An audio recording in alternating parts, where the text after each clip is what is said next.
함께 나눌 말씀은 사무엘상 9장 1절부터 10절까지입니다. 사무엘상 9장 1절부터 10절까지의 말씀. 찾으셨으면 저하고 여러분들하고 한 절씩 교독하겠습니다.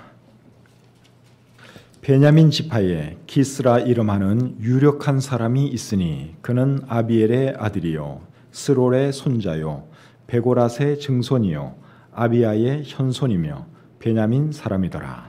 기스에게 아들이 있으니 그의 이름은 사울이요 준수한 소년이라. 이스라엘 자손 중에 그보다 더 준수한 자가 없고 그는 모든 백성보다 어깨에 만큼 더 크더라. 사울의 아버지 기스가 암나기들을 잃고 그의 아들 사울에게 이르되 너는 일어나 한 사환을 데리고 가서 암나기들을 찾으라 하매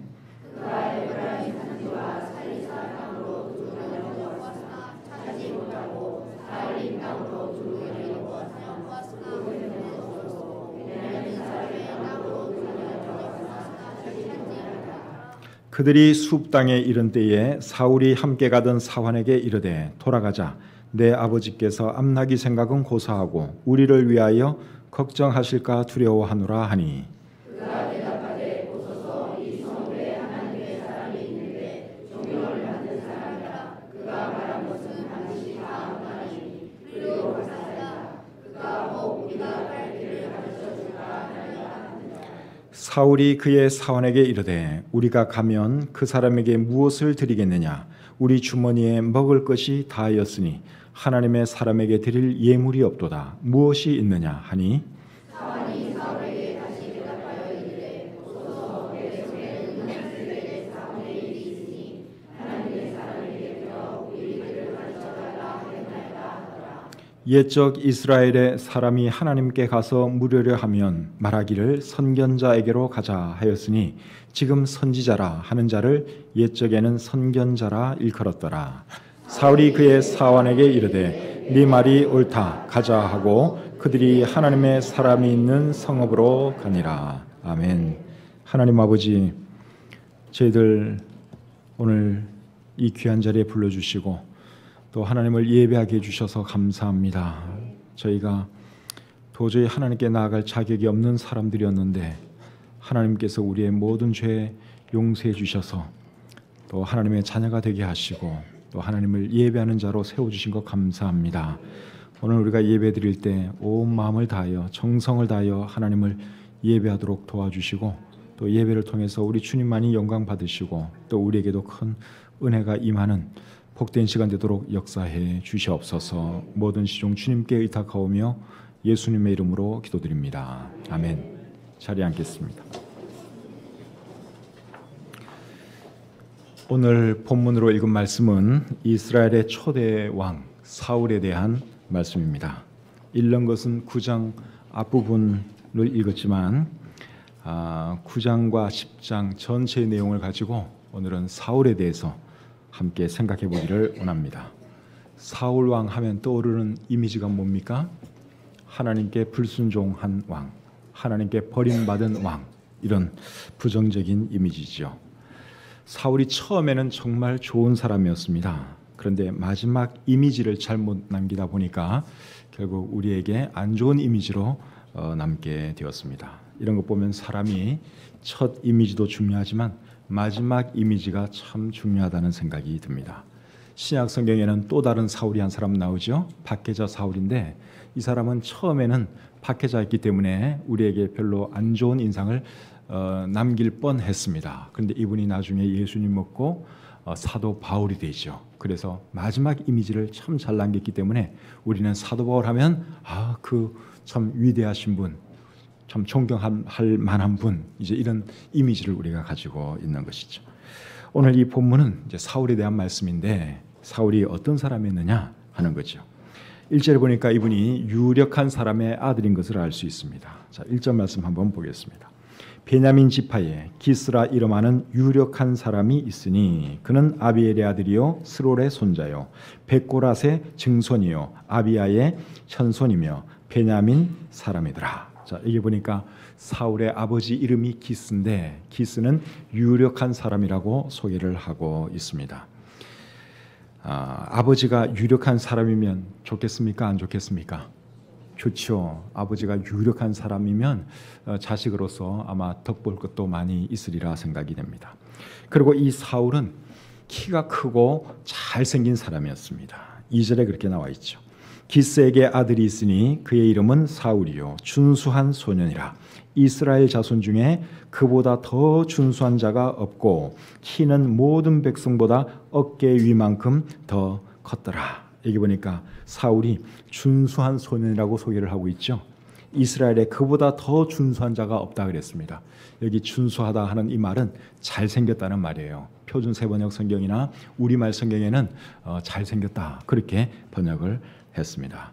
얼굴만 잘생긴 것이 아니라 이 사람은 키까지 컸습니다. 키도 크고 잘생긴 사람이 사울이었어요. 그러니까 여러분들이 사울이 어떻게 생겼을까 궁금하시면 키 크고 잘생긴 영화배우 누구를 이렇게 상상하시면 돼요. 키 크고 잘생긴 영화배우들 많이 있죠. 우리나라에 어떤 사람들이 있습니까? 하여간에 여러분들 TV를 잘 안 보시니까 잘 모르시는 것 같은데 하여간에 우리나라에도 키 크고 잘생긴 남자 배우들이 많이 있어요. 그러니까 사울이 그렇게 생겼다 이거예요. 키도 크고 인물도 아주 미남이고. 근데 여러분 이런 이유 때문에 하나님께서 그를 이스라엘의 초대 왕으로 세운 건 아니겠죠. 그러면 무엇 때문에 많고 많은 사람 중에 하나님께서는 사울을 택해서 이스라엘의 초대 왕으로 세우셨을까요? 정확하게는 알 수 없지만 분명히 그에게 훌륭한 점이 있기 때문에 하나님께서 그를 이스라엘의 초대 왕으로 세웠을 것입니다. 오늘 이 본문을 우리가 잘 보시면 그의 훌륭한 점들을 많이 볼 수가 있는데 어떤 것들이 훌륭한 점이었는가 살펴보면서 우리도 사울처럼 그런 훌륭한 인물이 되었으면 좋겠습니다. 첫 번째로 사울은 어떤 사람이었는가 하면 효심이 있는 사람이었습니다. 뭐가 있는 사람이었다고요? 예, 효심이 있는 사람이었어요. 3절 말씀을 같이 읽겠습니다. 시작. 사울의 아버지 기스가 암나기들을 잃고 그의 아들 사울에게 이르되 너는 일어나 한 사원을 데리고 가서 암나기들을 찾으라 하매. 여기 보니까 사울의 아버지 기스가 암나기들을 잃어버렸어요. 그래서 아들 사울에게 이제 심부름을 시키죠. 네가 가서 우리 암나기들이 어디에 있는지 좀 찾아보고 오너라. 찾아서 암나기들을 다 집으로 몰고 오너라. 그렇게 심부름을 시켰습니다. 그렇게 했더니 사울이 그 말씀에 순종을 했습니까? 안 했습니까? 순종을 했죠. 참 착한 아들이에요.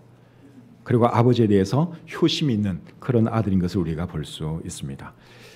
사울 왕 다음에 이스라엘의 왕이 된 사람은 다윗인데 다윗도 여러분 참 좋은 아들이었죠. 효심 있는 아들이었습니다. 아버지가 양들을 돌봐라 그러면 가서 양들 돌보고 또 아버지가 전쟁터에 나가 있는 형들 좀 면회 갔다 와라 그러면 또 그 심부름도 하고 다윗도 참 착한 아들이었죠. 이 자리에 우리 자녀 되신 분들이 많이 계시는데 우리 자녀 되시는 분들은 부모님 말씀에 우리가 순종을 좀 잘해야 될 것 같습니다. 오늘 이 사울이 여러분 부모 말씀에 얼마나 순종을 잘하는지 여기서 우리가 볼 수 있죠. 효의 기본이 여러분 결국 뭐겠습니까? 효의 기본은 부모님 말씀에 순종하는 거라고 생각이 됩니다. 다른 면에서 아무리 부모에게 잘해도 부모 말씀에 순종하지 않으면 그 아들은 잘하는 것이 아니죠. 부모가 좋아하는 자식이 여러분 어떤 자식인 줄 아십니까?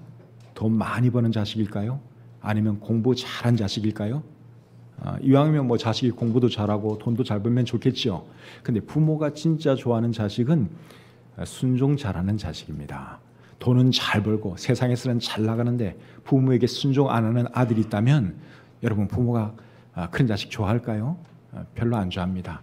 세상적으로 조금 잘 나가지 못해도 조금 못났다 그래도 그저 부모님 말씀에 순종 잘하는 자식이 있다면 그런 자식을 부모님들은 좋아하십니다. 우리 하나님도 그렇지 않습니까? 하나님도 어떤 사람들을 좋아하시는가 하면 하나님 말씀에 순종 잘하는 사람을 좋아하시죠. 사무엘상 15장 22절에 보면 순종이 제사보다 낫고 듣는 것이 수량의 기름보다 낫다 그랬어요. 여러분 순종이 제사보다 낫다. 그렇게 말씀하고 있는데 우리 하나님은 여러분 제사를 정말 좋아하는 분이세요. 제사는 오늘날로 하면 예배를 말하는 것이죠. 우리 하나님은 예배자를 찾는 분이시고 예배 받기를 정말 좋아하는 분이세요. 근데 예배보다 더 좋아하는 것이 뭔가 하면 순종이에요. 그래서 우리 성경 말씀이 하는 말씀이 순종이 제사보다 낫고 듣는 것이 하나님의 말씀을 듣는 것이 숫양의 기름보다 낫다. 그렇게 말씀하고 있는 것이죠. 인간 부모님도 마찬가지예요. 자식들이 어떻게 주기를 원하느냐? 일단 순종해 주기를 원하십니다. 그런데 사울이 바로 그런 사람이었죠. 5절 말씀 또 보겠습니다. 5절. 자, 같이 읽겠습니다. 시작. 그들이 숲 땅에 이를 때에 사울이 함께 가던 사환에게 이르되 돌아가자. 내 아버지께서 암나기 생각은 고사하고 우리를 위하여 걱정하실까 두려워하노라 하니. 자, 여기도 보시면 사울이 아버지 생각을 참 많이 하는 것을 볼 수 있습니다.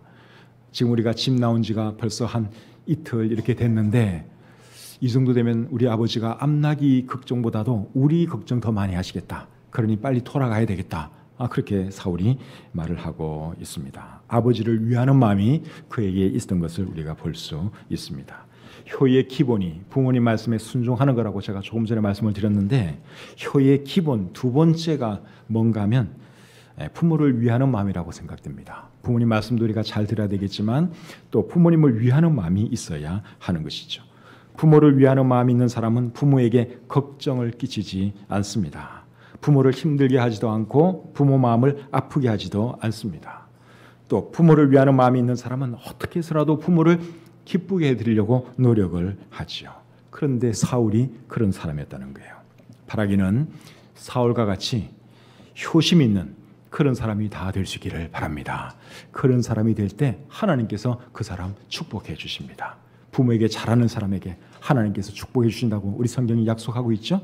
그래서 우리가 그런 사람이 되어야 하는 것입니다. 자, 두 번째로 사울은 어떤 사람이었는가 하면 성실한 사람이었습니다. 어떤 사람이었다고요? 네, 성실한 사람. 4절 말씀 같이 읽겠습니다. 시작. 그가 에브라임 산지와 살리사 땅으로 두루 다녀 보았으나 찾지 못하고 사알림 땅으로 두루 다녀 보았으나 그곳에는 없었고 베냐민 사람의 땅으로 두루 다녀 보았으나 찾지 못한지라. 아버지가 사울에게 가서 암나기들 어디 있는지 좀 찾아보고 오느라 그렇게 심부름을 시키니까 사울이 그 말씀에 순종해서 온 동네를 다 뒤집니다. 이 동네 가서 없으면 또 저 동네 가보고 또 저 동네도 없으면 또 다른 마을 가고 계속 돌아다니면서 암나기들을 찾고 있습니다. 이런 거 보면 사울이 참 성실한 사람이죠. 성실하지 못한 사람 같으면 어떻게 하겠습니까? 나가서 실컷 놀다가 집에 가서 아버지 찾아보니까 없던데요? 그러면 끝나는 거예요. 그런데 사울은 그런 종류의 인간이 아니었다는 것입니다. 아버지가 하라고 한 그대로 정말 최선을 다해서 열심을 다해서 찾은 것을 우리가 보게 되죠. 그래서 하나님께서 쓰신 사람들을 보면 주로 다 이런 사람들이에요. 성실한 사람, 부지런한 사람. 그런 사람들을 하나님이 쓰신 것을 우리가 보게 됩니다.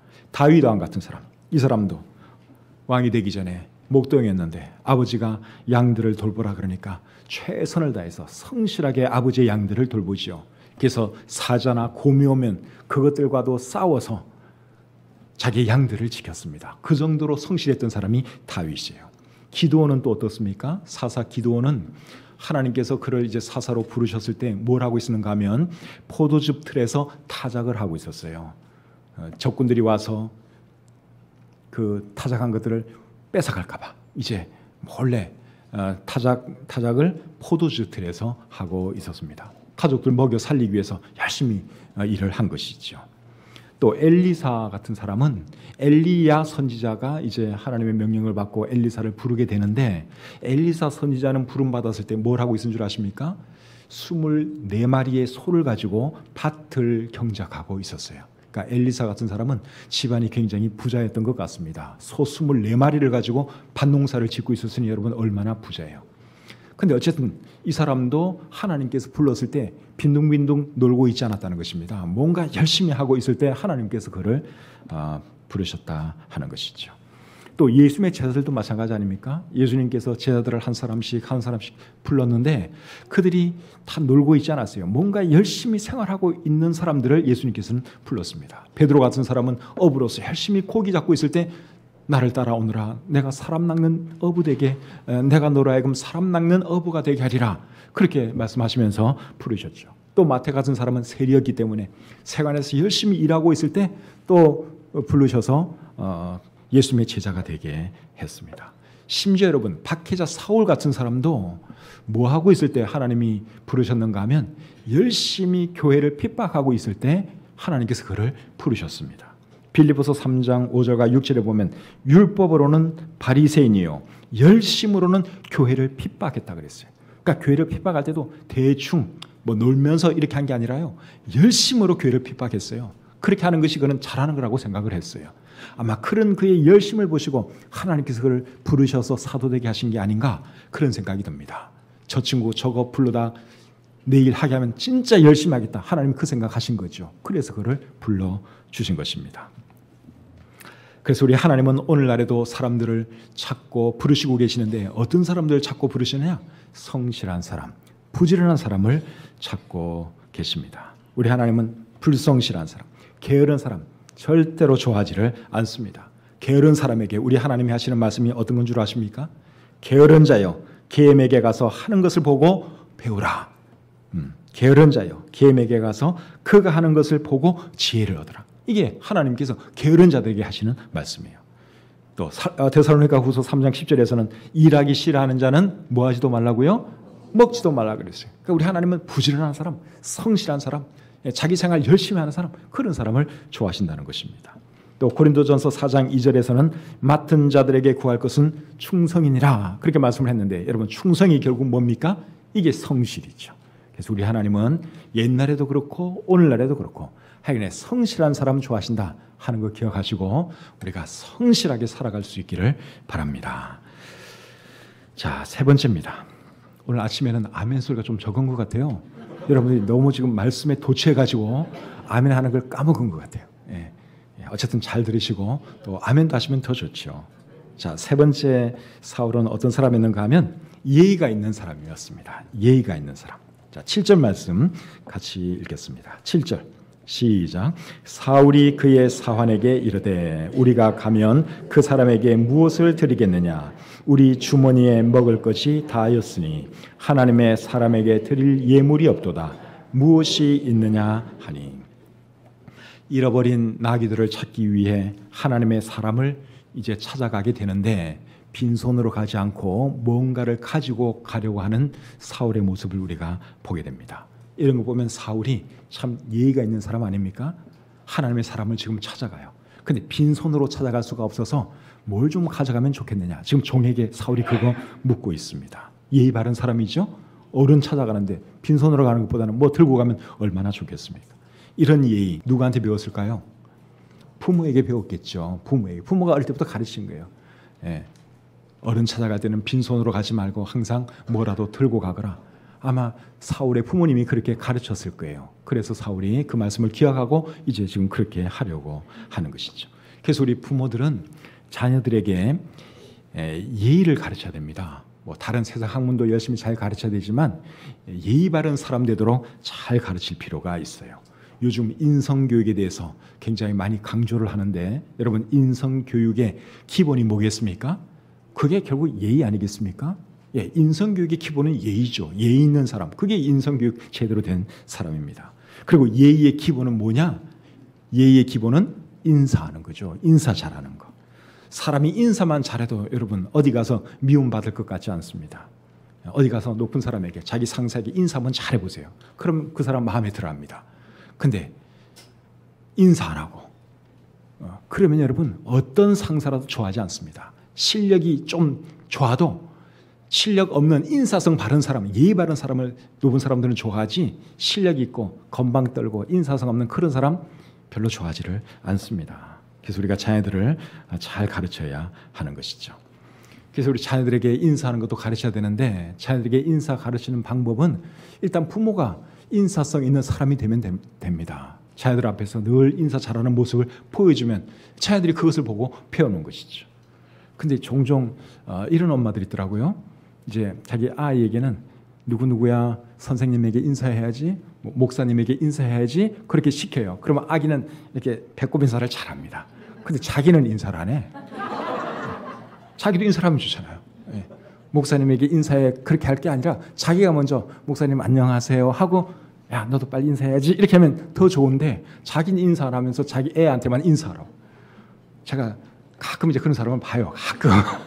그럴 때마다 참 이상하다. 이왕이면 자기도 인사 좀 하면 좋을 텐데 이런 생각을 하는데 그래서 여러분 우리가 자식들에게 인사하는 거 잘 가르쳐야 되고 가르치는 제일 좋은 방법은 부모가 인사성이 있는 사람이 되면 자식들은 저절로 보고 배우게 되어 있습니다. 근데 여러분 사람에 대한 예의보다 더 중요한 예의가 누구에 대한 예의인 줄 아십니까? 그렇죠. 하나님께 대한 예의입니다. 사람들을 만나러 갈 때는 잘 차려입고 나가면서 하나님께 예배 드리러 올 때는 아무렇게나 입고 나오면 그거는 하나님께 대한 예의가 아니라고 생각합니다. 예배 드릴 때는 우리가 쓰고 있던 모자도 다 벗죠. 자매님들은 이제 그 모자가 머리카락을 대신하는 것이기 때문에 안 벗어도 괜찮지만 남자는 일단 모자를 벗는 것이 그게 예의입니다. 예배당 안에서는 우리 남자분들은 모자를 벗는 것이 예의예요.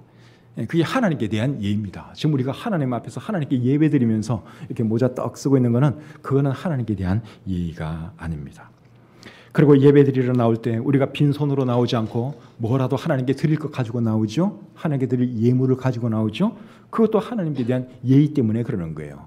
근데 우리 성경에 보면 이제 그런 예의를 또 가르치고 있습니다. 그 말씀이 어디 있는가 하면 신명기 16장 16절 17절에 나옵니다.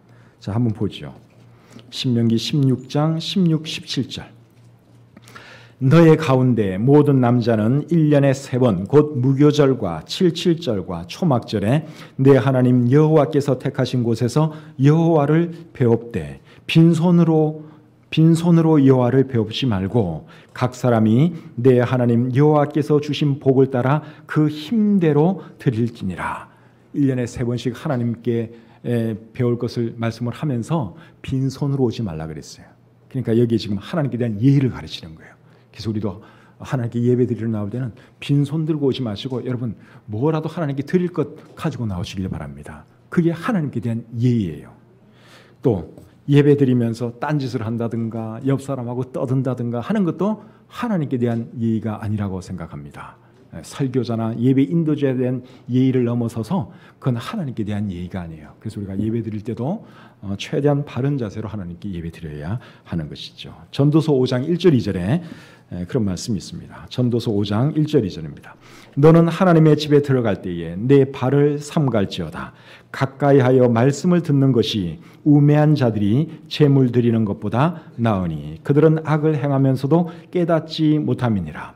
너는 하나님 앞에서 함부로 입을 열지 말며 급한 마음으로 말을 내지 말라. 하나님은 하늘에 계시고 너는 땅에 있음이니라. 그러니까 하나님께 대한 예의에 대해서 여기 말씀을 하고 있죠. 그래서 우리가 예배 드릴 때도 하나님께 대한 예의를 지켜가면서 예배를 드려야 한다 하는 것입니다. 그래서 사울처럼 참 예의 바른 그런 사람들이 다 될 수 있기를 바랍니다. 자, 네 번째입니다. 네 번째로 사울은 어떤 사람이었는가 하면 겸손한 사람이었습니다. 어떤 사람이요? 네, 겸손한 사람. 사무엘상 9장 20절 21절 보겠습니다. 9장 20절 21절. 자, 같이 한번 읽죠. 시작. 사흘 전에 이런 내 암나기들을 염려하지 말라. 찾았느니라. 온 이스라엘이 사모하는 자가 누구냐? 너와 내 아버지의 온 집이 아니냐 하는지라. 사울이 대답하여 이르되 나는 이스라엘 지파의 가장 작은 지파 베냐민 사람이 아니니까. 또 나의 가족은 베냐민 지파 모든 가족 중에 가장 미약하지 아니하니까. 당신이 어찌하여 내게 이같이 말씀하시나이까 하니. 자, 여기 보니까 사무엘 선지자가 사울에게 당신은 왕이 될 사람이요 그렇게 말을 하니까 사울이 뭐라 그럽니까? 그게 무슨 말씀이십니까? 나는 이스라엘 모든 지파 중에서도 제일 미약한 베냐민 지파 사람이고 또 우리 집안은 베냐민의 모든 집안들 중에서 제일 미약한 집안입니다. 그렇게 말을 해요.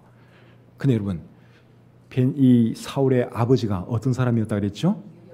유력한 사람이었어요. 유력한 사람. 그러니까 베냐민 지파 중에서 제일 미약한 집안이 아닙니다. 그럼에도 불구하고 우리 집안은 정말 별 볼 일 없는 집안입니다. 그렇게 말을 했는데 그것은 그가 그만큼 겸손했기 때문에 그렇게 말을 한 것이죠. 또 사무엘상 10장 21절 22절 한번 보겠습니다. 사무엘상 10장 21절 22절입니다. 베냐민 지파를 그들의 가족별로 가까이 오게 하였더니 마드리의 가족이 뽑혔고 그 중에서 기스의 아들 사울이 뽑혔으나 그를 찾아도 찾지 못한지라. 그러므로 그들이 또 여호와께 묻되 그 사람이 여기 왔나이까? 여호와께서 대답하시되 그가 짐 보따리들 사이에 숨었느니라. 제비뽑기라는 절차를 거쳐서 이제 사울을 왕으로 세우는데 제비뽑기에서 누가 걸렸는가 하면 사울이 걸렸어요.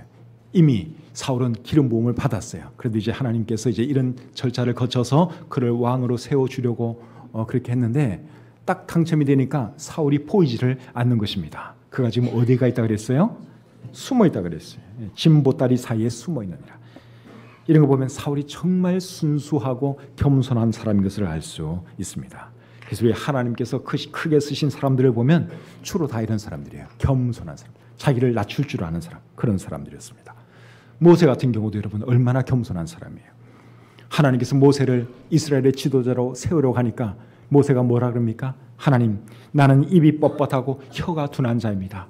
나는 말도 제대로 할 줄 모릅니다. 그러면서 뒤로 뺐지요. 그래서 나중에 하나님께 혼도 나기도 했지만 그것도 그만큼 겸손했기 때문에 그가 그렇게 말을 한 것입니다. 사도행전 7장 22절에 보면 모세에 대해서 이런 말씀이 기록되어 있습니다.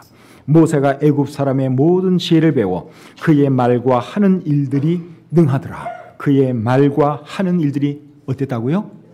능하더라. 말 잘하는 사람이었어요. 똑똑한 사람이에요. 그런데도 하나님께서 쓰려고 그러니까 하나님, 나는 혀가 뻣뻣한 사람이에요. 나는 말도 잘 할 줄 몰라요.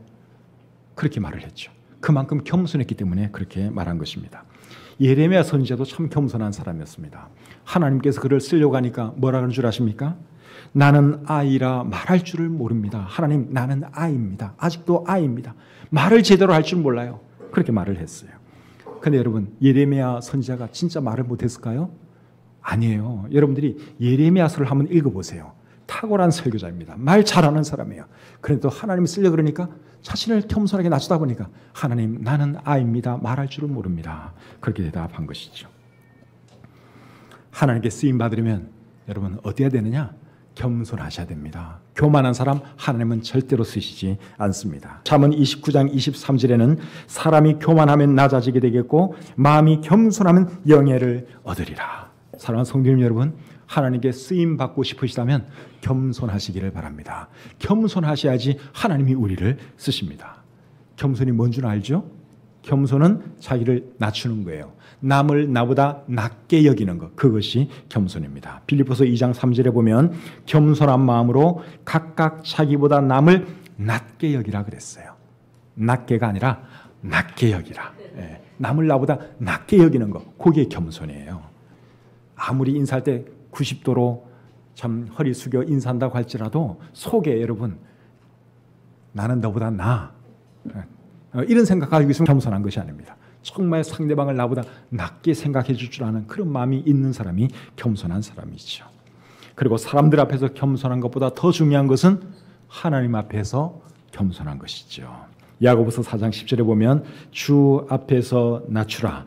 그리하면 주께서 너희를 높이시리라 말씀하셨습니다.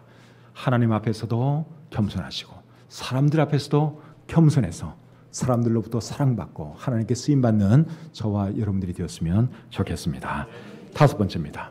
다섯 번째로 사울은 어떤 사람이었는가 하면 신중한 사람이었습니다. 어떤 사람이요? 신중한 사람. 사무엘상 10장 14절, 15절, 16절 보겠습니다. 사울의 숙부가 사울과 그의 사원에게 이르되 너희가 어디로 갔더냐? 사울이 이르되 암나기들을 찾다가 찾지 못함으로 사무엘에게 갔었나이다 하니 사울의 숙부가 이르되 청하노니 사무엘이 너에게 이런 말을 내게 말하라 하니라. 사울이 그의 숙부에게 말하되 그가 암나기들을 찾았다고 우리에게 분명히 말하더이다 하고 사무엘이 말하던 나라의 일은 말하지 아니하니라. 사울이 집으로 돌아오니까 그의 삼촌이 어디에 갔다 왔느냐, 누구 만났느냐 묻습니다. 그래서 사무엘 선지자 만났다고 이야기하니까 사무엘 선지자가 뭐라고 말씀을 하시느냐 물어요. 그 물음에 사울이 뭐라고 대답합니까? 그분께서 우리에게 말씀하기를 낙이 찾았다고 말씀해 주셨습니다. 그 말을 했어요. 그런데 네가 왕이 될 것이다 하는 그 말은 했습니까? 안 했습니까? 그 말은 삼촌에게 안 해줬죠. 이런 거 보면 사울이 참 신중한 사람이다. 자기 입으로 그렇게 말하는 것보다는 나중에 때가 되어서 해도 사무엘 선지자가 하는 것이 훨씬 낫겠죠. 그러니까 아직 때가 안 됐기 때문에 자기 입으로는 그 말을 안 하는 거예요. 참 신중한 사람인 것을 우리가 보게 됩니다. 신중한 사람과 신중하지 못한 사람의 차이는 이제 말에서부터 차이가 있습니다. 신중한 사람은 말을 아끼죠. 말을 함부로 하지 않죠. 그러나 신중하지 못한 사람은 말을 함부로 합니다. 생각 없이 합니다. 잠언 17장 27절에 보면 말을 아끼는 자는 지식이 있고 성품이 냉철한 자는 명철하니라 하는 말씀이 있어요. 여러분, 말을 아끼는 자가 결국 어떤 사람이겠어요? 신중한 사람이죠. 신중한 사람은 여러분 말 함부로 안 해요. 잘 생각하면서 하죠. 그래서 신중한 사람이 되기 원하신다면 일단 말을 적게 해야 합니다. 말 많이 하면 절대로 신중한 사람 아니에요. 말을 앞서 해도 안 되고 말 많이 해도 안 되고 잘 생각하면서 해야 하는 것이죠. 야고보서 1장 19절에 보면 듣기는 속히 하고 말하기는 어떻게 하라고요? 더디하라 그랬어요.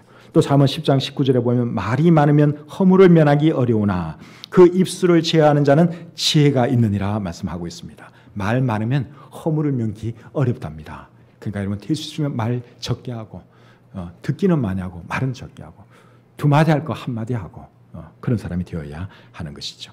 예수님을 낳은 육신의 어머니 마리아, 그분도 참 신중한 분인 것을 우리가 볼 수 있습니다. 누가복음 2장 19절에 보시면 이런 말씀이 있습니다. 마리아는 이 모든 말을 마음에 새기어 생각하니라. 마리아는 이 모든 말을 마음에 새기어 생각하니라. 그 다음에 51절 하반절에 보시면 그 어머니는 이 모든 말을 마음에 두니라. 그러니까 듣기는 많이 해요. 마리아는 말을 많이 들어요.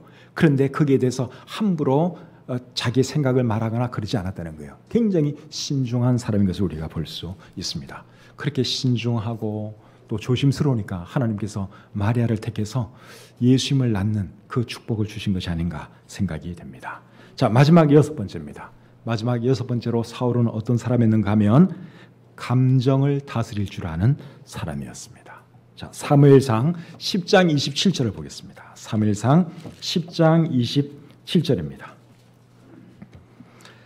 자, 같이 읽죠. 시작. 어떤 불량배는 이르되 이 사람이 어떻게 우리를 구원하겠느냐 하고 멸시하며 예물을 바치지 아니하였으나 그는 잠잠하였더라. 사울이 왕이 됐습니다. 왕이 되는데도 불구하고 사울을 멸시하는 사람들이 있어요. 저 사람이 어떻게 우리의 왕이 될 수가 있단 말인가? 저 사람이 어떻게 우리를 구원할 수 있겠느냐? 그러면서 사울을 멸시했습니다. 사울로서는 굉장히 자존심 상하는 일이죠. 자기는 이제 왕이 됐어요. 근데 어떤 사람들이 자기에 대해서 그런 말을 하고 있어요.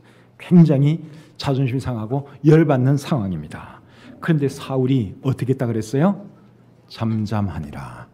아무 소리 안 하고 화도 안 내고 아무 말도 안 하고 잠잠하니라. 아무런 반응을 보이지 않았어요.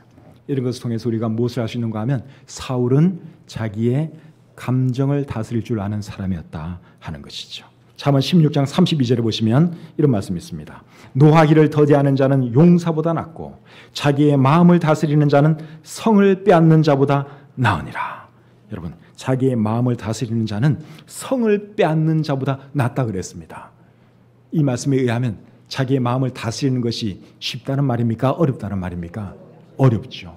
자기 감정 다스리는 거 정말 어려워요. 그러니까 성을 빼앗는 사람보다 낫다고 말을 한 것이죠. 그래도 사람이 큰 사람이 되려면 자기의 감정을 다스릴 줄 알아야 합니다. 저는 대통령 하시는 분들 보면 참 대단하다는 생각이 듭니다.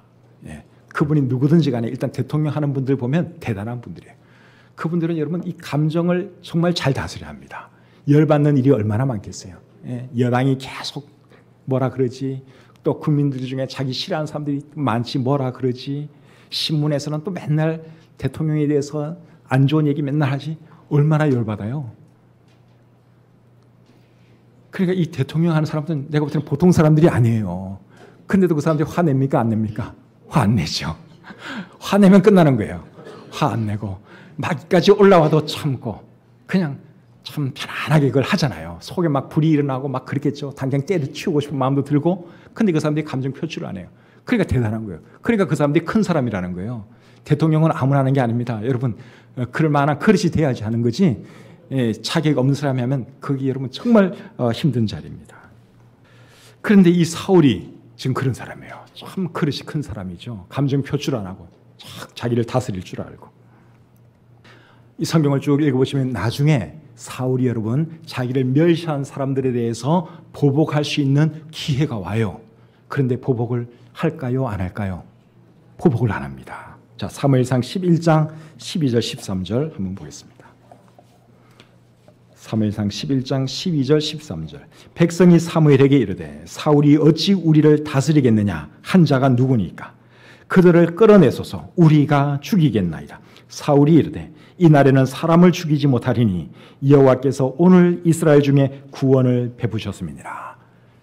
사울을 추종하는 사람들이 아까 우리 왕을 비방했던 사람들, 왕을 멸시했던 사람들 우리 죽입시다. 그 사람들 처단합시다. 그렇게 제의를 하니까 사울 왕이 아니다. 그래서는 안 된다. 그러면서 이제 넘어가는 것을 우리가 볼 수 있는데 이런 것을 보면 사울이 참 큰 사람입니다. 감정을 잘 다스리는 아주 훌륭한 사람인 것을 볼 수 있죠.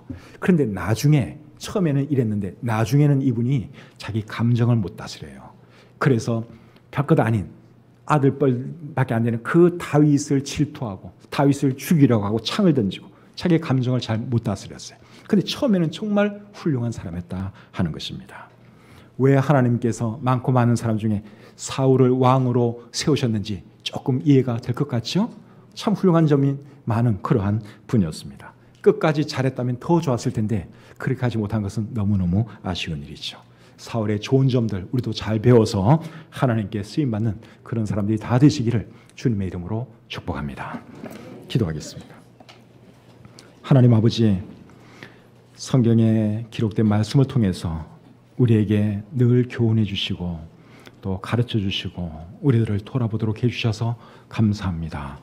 사울의 좋은 점들을 보면서 우리가 어떤 사람이 되어야 하는지 오늘 생각했습니다. 우리 마음속에 잘 새기게 도와주시고 참 초창기에 그 사울처럼 정말 신실하고 참 감정을 잘 다스리고 또 효심도 있는 훌륭한 그런 사람들이 다 될 수 있도록 축복해 주시옵소서. 예수님의 이름으로 기도합니다. 아멘.